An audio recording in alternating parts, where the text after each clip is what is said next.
4 வருஷம் லவ். நான் let down பண்ணிட்டேன் அவங்கள. பேசிக்கா நான் தான் ஹர்ட் பண்ணியிருக்கேன் நெறைய இடத்துல. அவங்க அத முடிக்கும்போது என்னால அத ஏத்துக்கவே முடியல. இப்போ வரைக்கும் ஏத்துக்க முடியல. நான் பெர்சனா நான் வந்து வேற மாரி மாறிட்டேன். ரொம்ப டாக்ஸிக்கா மாறிட்டேன். கால் பண்ணிட்டுருப்பேன். அவங்கள சுத்தி இருக்கிறவங்களுக்கு கால் பண்ணுவேன். ரொம்ப கெஞ்சுவேன். அவங்க லைக் எங்கலாம் போறாங்களோ, அங்க போயிட்டு அவங்கள போயிட்டு, "இல்ல போ அத சரி பண்ணலான்னு" சொல்லுவேன். தெரியல அவங்களுக்கு அத சரி பண்ணணுன்ற அந்த ஒரு எண்ணம் போயிடுச்சு அவங்களுக்கு. என்னால அத இன்னும் ஏத்துக்க முடியல. நீங்க டாக்ஸிக் ஆயிட்டே இருக்கீங்கன்னு உங்களுக்கு எப்ப தெரிஞ்சது? நான் ரொம்ப டாக்ஸிக் ஆயிட்டேன்னு எப்ப ரியலைஸ் பண்ணீங்க? ஒரு 8 மாசமா நான் இப்படிதான் இருக்கேன் அப்படின்ட்டு. ஏன்னா, என் ஃப்ரெண்ட்ஸ் என்கிட்ட நல்லா பேசுவாங்க. அதுக்கப்புறம் நான் எல்லாருக்கும் கால் பண்ணி, "இல்ல எனக்கு ப்ளீஸ் கால் பண்ண சொல்லுங்க." இந்த மாரி பண்ண ஆரம்பிச்சுட்டேன். என்னால அத கண்ட்ரோல் பண்ண முடியல.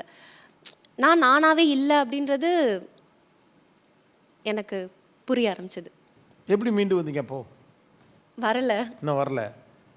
வர தெரியல. திரும்ப கைகூட ஏதாவது வாய்ப்பு இருக்கா? எனக்கு ரொம்ப ஆசை இருக்கு. ஆசை இருக்கு. வாய்ப்பு இருக்கான்னு கேட்கிறேன்.